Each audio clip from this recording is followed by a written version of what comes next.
From humble beginnings to adorning the wrists of world leaders and legends, Rolex didn't just tell time, it redefined it. Born from innovation, forged through war, and crowned in luxury, its journey is more than iconic, it's unstoppable. This is the rise of Rolex, the watch that became the ultimate symbol of power, prestige, and timeless success. If you're ready to uncover the legacy behind the crown, hit that subscribe button, tap the bell, and join us on this journey through time. First, let's step back and discover what Rolex really is. Before the crown, before the legend. Before it became a symbol of status, before it was worn by presidents, pioneers, and movie icons, Rolex was just an idea, born from a vision, not from prestige. It was the early 1900s, and wristwatches were considered impractical, even laughable for men. Real men carried pocket watches, bulky, traditional, and far too important to be strapped to your wrist like a bracelet. But Hans Wilsdorf didn't agree. At just 24, he believed the world was moving too fast for outdated ideas. People were flying planes, driving cars, crossing oceans. And if time couldn't move with them, it would be left behind. Therefore, he imagined something radical, a wristwatch that wasn't just fashionable, it was reliable, rugged, and remarkably precise. If he could build a timepiece that worked as hard as its owner, maybe, just maybe, the world would follow. And so the journey of Rolex began, not with luxury, not with fame, but with one man, one idea, and the relentless pursuit of something better. Every legend begins with a moment no one notices, a whisper, not a roar. For Rolex, that moment happened not in Switzerland, but in the foggy streets of London. The year was 1905. The industrial world was booming, shifting from horse-drawn carriages to the hum of combustion engines. Men carried pocket watches, symbols of status and heritage, tucked neatly inside waistcoats. Wristwatches? They were reserved for women, fragile, decorative, hardly something a gentleman would wear. But Hans Wilsdorf, a 24-year-old German orphan turned London entrepreneur, saw the world changing, and he dared to challenge its traditions. He wasn't a watchmaker. In fact, he didn't even manufacture anything. But he was a visionary. He realized that with people moving faster than ever, driving, flying, exploring, the old way of checking time was becoming impractical. Therefore, in a small London office, he founded Wilsdorf and Davis, importing precise Swiss watch movements and encasing them in sturdy British cases. He wanted not just accuracy, but a new way to wear time. Still, something was missing. A name. Something short, global, and elegant. Wilsdorf and Davis didn't have the ring of destiny. Then, as legend has it, while riding on the top deck of a horse-drawn omnibus, a name came to him like a whisper. Rolex. A word that meant nothing, but sounded like everything. If Wilsdorf had followed the rules, Rolex might never have existed. But he didn't. He followed instinct over convention. And from that small spark, an idea whispered through the London fog. The crown began to rise. This wasn't just the beginning of a watch company. This was the first tick of a new era, where time itself would move to a new rhythm, strapped not inside a vest, but boldly on the wrist. But no vision becomes a legacy without challenge. For Rolex, its greatest enemy wasn't the market, it was water. By the 1920s, Rolex had made strides. The wristwatch was no longer a joke, but it wasn't yet respected. The world of horology faced a persistent issue: vulnerability. Pocket watches were protected by layers of clothing, but wristwatches lived in the open, exposed to rain, sweat, dust, and dirt. One drop of water or a single speck of grime could halt a movement completely. And so, if Rolex was to be taken seriously, it had to do what no other brand had done: make a waterproof wristwatch. Therefore, in 1926, Hans Wilsdorf unveiled a revolution: the Rolex Oyster. The world's first hermetically sealed case, it had a screw-down crown, a screw-down case back, and a bezel that locked into place. Every opening was sealed. The fragile inner movement, once threatened by the elements, was now protected like a pearl inside its shell. But engineering alone wouldn't convince the public. Rolex needed a story, so Wilsdorf found one: Mercedes Gleitze, a young swimmer preparing to cross the English Channel. A waterproof case and a self-winding movement had redefined what a watch could do. But to become a legend, Rolex had to go somewhere no watch had ever gone before: the very top of the world. In 1953, two men were preparing to do what no human had accomplished before: climb to the summit of Mount Everest. Sir Edmund Hillary, a New Zealander, and Tenzing Norgay, a Sherpa guide, were set to ascend 29,029 feet into one of Earth's most brutal environments. The mission was a global event. Failure was expected. Death was possible. Success? That would rewrite history. Among the gear strapped to their bodies and packs was something small but extraordinary: a Rolex Oyster Perpetual. It wasn't a stunt.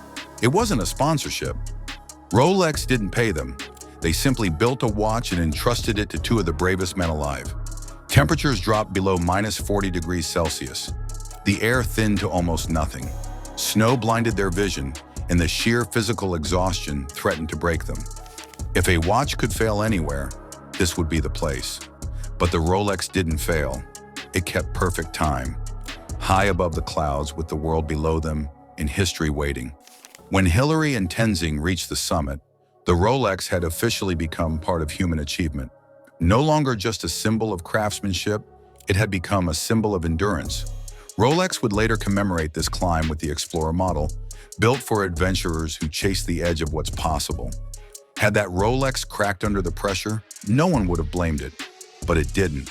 Therefore, it earned a new kind of credibility, not from celebrity endorsements, but from real-world triumphs. From that moment on, a Rolex wasn't just a watch, it was a companion to greatness. With the sky conquered and the summit behind them, Rolex set its sights elsewhere, across time zones and deep beneath the waves. The 1950s and 60s were decades of extraordinary movement. Jets were crossing oceans, divers were plumbing the depths of the sea, human exploration was pushing boundaries at an unprecedented pace, and Rolex, by now synonymous with reliability, became the trusted tool for those who dared to go farther. When Pan Am Airlines approached Rolex in need of a solution for their transatlantic pilots, Rolex responded with an entirely new concept: the GMT Master. With its now iconic red and blue bezel, it allowed wearers to track two time zones simultaneously, a crucial feature for jet-age aviators crossing continents in hours. It was functional, it was bold, and it became a legend on its own. But while some chased the sky, others explored the opposite extreme: the ocean's abyss. Commercial saturation, divers with companies like Comex were reaching depths where pressure would crush ordinary watches. So, Rolex innovated again, developing the Sea Dweller, a beast of a timepiece with a helium escape valve that allowed it to withstand extreme decompression. This wasn't luxury anymore, it was survival gear. Then came the Submariner, a diving watch so perfectly engineered that it became the standard for underwater professionals, and eventually James Bond's wrist companion.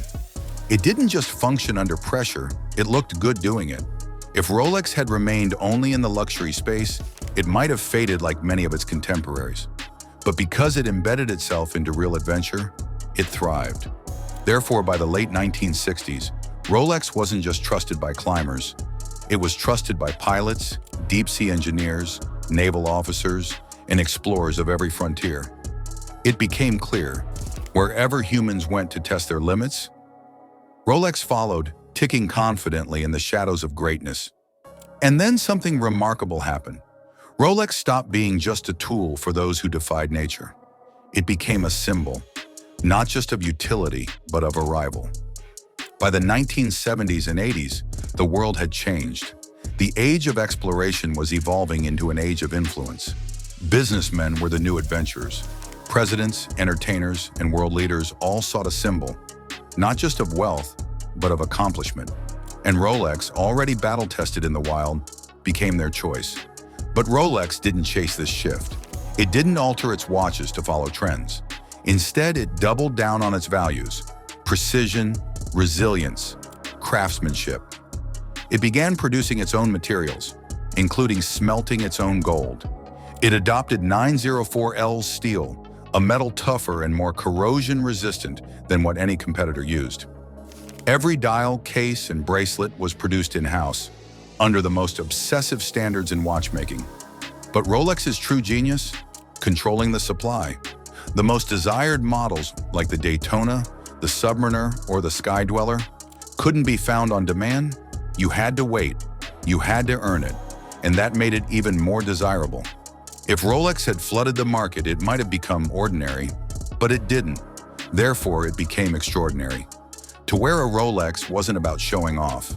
It was about saying something without saying anything. That you valued time, that you respected legacy, that you had made it and didn't need to prove it. Today, Rolex isn't just a luxury brand. It's a cultural symbol, one that unites divers and CEOs, explorers and visionaries.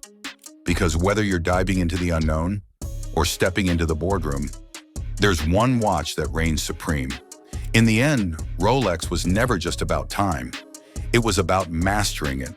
From the misty streets of London to the peak of Everest, the ocean's deepest trenches to the wrists of presidents and pioneers, Rolex didn't follow trends. It created them.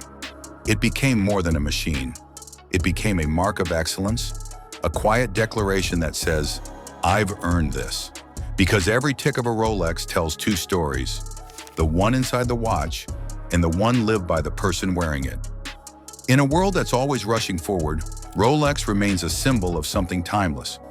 What do you think makes Rolex so iconic? Is it the engineering, the heritage, or the legacy behind the crown? Let us know your thoughts in the comments. We'd love to hear your story. If you found this journey through time inspiring, don't forget to like, share, and comment below. Tap subscribe for more timeless stories and hit the bell so you never miss a moment, because the next legend might just start with a tick.